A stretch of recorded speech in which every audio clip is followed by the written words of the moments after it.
ಆ ಪರಮಾತ್ಮನನ್ನು ಕೊಂಡಾಡುತ್ತಾ ಭೂಲೋಕ ಮಾರ್ಗವಾಗಿ ಬರ್ತಿದ್ದಾರಂತೆ ಬ್ರಹ್ಮ ಮಾನಸರಾದ ನಾರದಾತ್ಮರಾದರು.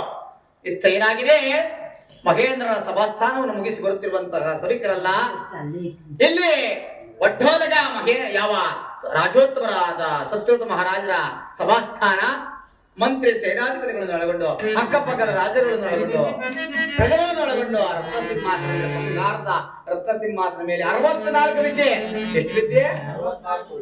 ನಾವು ಒಂದು ವಿದ್ಯೆ 2 ವಿದ್ಯೆ ಕಲ್ದ್ರೆ ನೆಲದ ಮೇಲೆ ಇಲ್ಲಲ್ಲ, ಏನ್ರ ಬರ್ತೀವಿ, ಗಾಡಿ ಒಳಗೆ ಓಡಾಡ್ತೀವಿ. ಆದ್ರೆ ಸಕಲ ವಿದ್ಯೆ ಪಾರಂಗತ 64 ವಿದ್ಯೆ. ಆ ಸಕಲ ವಿದ್ಯೆ ಪಾರಂಗತರಾದ ರಾಜೋತ್ತಮರು ಸಕಲ ಪ್ರಜೆಗಳನ್ನು ಒಳಗೊಂಡು ಕ್ಷಾಮ ಡಾಮರ್ಗಳಿಂದ ಅವರ ರಾಜ್ಯ ಸುಭಿಕ್ಷೆಯಾಗಿದೆ.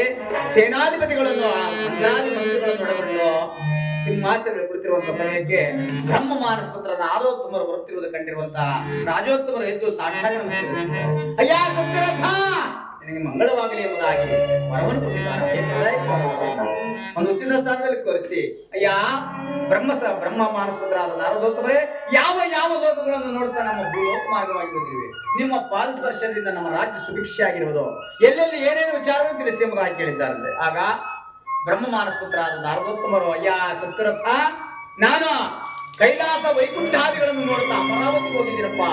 ಅಮರಾವತಿಯಲ್ಲಿ ನಿನ್ನ ಕುಲಗುರುವಾಗಿರುವಂತ ವಸಿಷ್ಠರು ನಿನ್ನ ಸತ್ಯಶೀಲತೆಯನ್ನು ಹೊಳೆದರು, ಅದಕ್ಕೋಸ್ಕರವಾಗಿ ನಿನ್ನ ಸತ್ಯಶೀಲತೆಯನ್ನು ಹೊಳೆದಿರುವಂತ ಸಮಯದಲ್ಲಿ ಉನ್ನತ ಮಹಿಮನಾದ ನೀಲ ನಿಶ್ಚಿತನಾದ ಅಭಯ ಪ್ರದಾಯಕನಾದ ಕರುಣಾ ಸಾಗರನಾದ ನೀಲವರ್ಣನಾದ ಆ ಉನ್ನತ ಮಹಿಮನಾದ ಆ ಶನಿರಾಜರಾದರು, ಆ ಮಹಾಮಹಿಮನುಳ್ಳ ಶನಿದೇವರು ನಿನ್ನ ರಾಶಿ ಬರುತ್ತೇನೆ ಎಂಬುದಾಗಿ ಹೇಳಿದ್ದಾರೆ. ಎಚ್ಚರಿಕೆ ಎಚ್ಚರಿಕೆ ಎಂಬುದಾಗಿರುತ್ತಾರೆ. ಆಗ ಆ ನಾರದೋತ್ತಮರ ಪಾದವನ್ನು ಹಿಡಿದಿದ್ದಾರೆ. ಸ್ವಾಮಿ, ನಾವು ಭೂಲೋಕವಾಸಿಗಳು, ಯಾರು ಭೂಲೋಕವಾಸಿಗಳು, ಅರಿಯದೆ ತಿಳಿಯದೆ ಅಪರಾಧವೆಸಗಿದ್ದೆ ಆದ್ರೆ ಆ ಪರಮಾತ್ಮ ನಮ್ಮ ರಾಶಿ ಬಾರದಂತೆ ನಾವೇನು ಮಾಡಬೇಕು, ಏನು ಮಾಡಬೇಕು ಎಂಬುದಾಗಿ ಕೇಳಿದ್ದಂತಾಗ ಆಗ ಹೇಳ್ತಿದ್ದಾರೆ ಬ್ರಹ್ಮ ನಾರದೋತ್ತಮರಯ್ಯ, ಅಯ್ಯ ನಿನ್ನ ಅರಮನೆಯಲ್ಲಿರುವಂತ ನವಮಣಿ ಪಂಡಿತೋತ್ತಮರು ಎಷ್ಟು ಜನ? 9 ಜನ ನವಮಣಿ ಪಂಡಿತೋತ್ತಮರನ್ನು ಬರಮಾಡಿ ನವಗ್ರಹಗಳ ಹೋಮ, ನವಗ್ರಹಗಳ ಹೋಮವನ್ನು ಮಾಡಿಸಿ ನವಗ್ರಹ ಪೂಜೆಯನ್ನು ಮಾಡಿಸಿ ದಾನ ಧರ್ಮಾದಿ ವಸ್ತ್ರಾದಿಗಳನ್ನು ತೆಗೆದುಕೊಂಡು ಹೋಗಿ ಆ ಬಡ ಬ್ರಾಹ್ಮಣರಿಗೆ ದಾನ ಧರ್ಮಾದಿಗಳ ಸಂತುಷ್ಟಿಪಡಿಸು ಹೋಮಗಳನ್ನು ನವಗ್ರಹಗಳು ಹೋಮವನ್ನು ಮಾಡಿಸು. ಆಗ ಆ ಪರಮಾತ್ಮನಾದ ಶ್ರೀದೇವರು ನಿನ್ನ ರಾಶಿಗೆ ಬಾರದಂತೆ ಅನುಗ್ರಹಿಸಿ ಕಾಪಾಡುತ್ತಾರೆ ಎಂಬುದಾಗಿ ಬ್ರಹ್ಮ ಮಾನಸಪುತ್ರರಾದ ನಾರದೋತ್ತಮರು ಹೇಳಿದ್ದಾರಂತೆ.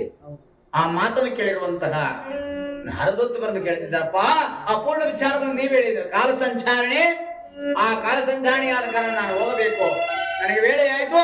ನಿನ್ನ ಅರಮನೆಯಲ್ಲಿ 9 ಜನ ಪಂಡಿತೋತ್ತಮರನ್ನು ಕರೆಸಿ ನವಗ್ರಹ ಹೋಮ, ನವಗ್ರಹ ಶಾಂತಿ, ನವಗ್ರಹಗಳಿಗೆ ಸಲ್ಲಿಸುವಂತ ಪೂಜಾ ಸಾಮಗ್ರಿಗಳು ದಾನ ಧರ್ಮಾದಿಗಳನ್ನು ಸಮರ್ಪಿಸು. ಆಗ ನಿನಗೆ ಆ ಪರಮಾತ್ಮನಿಂದ ಕುಂದುಕೊರತೆಗಳು ದೂರವಾಗುತ್ತದೆ ಎಂಬುದಾಗಿ ಹೇಳಿ ಹೊರಟು ಹೋಗಿದ್ದಾರೆ. ಇತ್ತ ರತ್ನ ಸಿಂಹಾಸನ ಮೇಲೆ ಕುಳಿತಿರೋದು ರಾಜೋತ್ತಮರು ಹೇಳ್ತಿದ್ದಾರೆ, ಯಾ ಮಂತ್ರಿ, ನಾನು 64 ವಿದ್ಯೆಗಳಲ್ಲಿ ಕಲಿತಿದ್ರು ಗ್ರಹಗತಿಗಳಿಂದ ಯಾರು? ಕ್ರೂರವಾದ ಗ್ರಹ ಯಾವುದು? ಕೋಪಿಷ್ಟವಾದ ಗ್ರಹ ಯಾವುದು? ಸುಂದರವಾದ ಗ್ರಹ ಯಾವುದು? ನಯನ ಮನೋಹರವಾದ ಗ್ರಹ ಯಾವುದು? ಶಾಂತಿಯುತವಾದ ಗ್ರಹ ಯಾವುದು? ಕೋಪಿಷ್ಟವಾದ ಗ್ರಹ ಯಾವುದು? ಕಷ್ಟವನ್ನು ಕೊಡುವಂತ ಗ್ರಹ ಯಾವುದು? ಸುಖವನ್ನು ಕೊಡುವಂತ ಗ್ರಹ ಯಾವುದು ಎಂಬುದಾಗಿ ತಿಳಿದಿಲ್ಲವಲ್ಲ. ಅದಕ್ಕೋಸ್ಕರವಾಗಿ ನನ್ನ ಅರಮನೆಯಲ್ಲಿ ರಾಜೋತ್ತಮರಾಗುವ ನವಮಣಿ ಪಂಡಿತೋತ್ತಮರನ್ನ ರಾಜ ಮರ್ಯಾದೆಯಲ್ಲಿ ಬರಮಾಡಿ ಎಂಬುದಾಗಿ ಮಂತ್ರಿಗೆ ಹೇಳಿದ್ದಾರಂತೆ. ಆಗ ಆ ಮಂತ್ರಿ ಹೋಗಿ 9 ಜನ ನವಮಣಿ ಪಂಡಿತೋತ್ತಮರನ್ನು ಬರಮಾಡಿದ್ದಾರಂತೆ. ಆ ನವಮಣಿ ಎಂದೂ ಕರೀಲಿಲ್ಲ, ಅವ್ರನ್ನ ಕರೆದಿಲ್ಲ. ಬ್ರಾಹ್ಮಣರುಗಳು 9 ಜನ ಕರೆದ ತಕ್ಷಣ ಆತ್ರಾತ್ರವಾಗಿ ಬಂದು, ಅಪ್ಪ ಮಹಾರಾಜ, ಈ ರೀತಿ ನಮ್ಮನ್ನು ಆತ್ರಾತ್ರವಾಗಿ ಕರೆಸೋದು ಕಾರಣವೇನಪ್ಪ? ಆಗ ರತ್ನ ಸಿಂಹಾಸನ ಮೇಲೆ ಕೊಟ್ಟಿರುವಂತ ರಾಜೋತ್ತಮರು ಹೇಳ್ತಿದ್ರಯ್ಯ, ಅಯ್ಯ ಪಂಡಿತೋತ್ತಮರೇ, ಹೇಳುವುದನ್ನು ಕೇಳಿ ಎಂಬುದಾಗಿ ಏನೆಂಬುದಾಗಿ ಕೇಳ್ತಿದ್ದಾರೆ ಪಂಡಿತೋತ್ತಮರನ್ನ.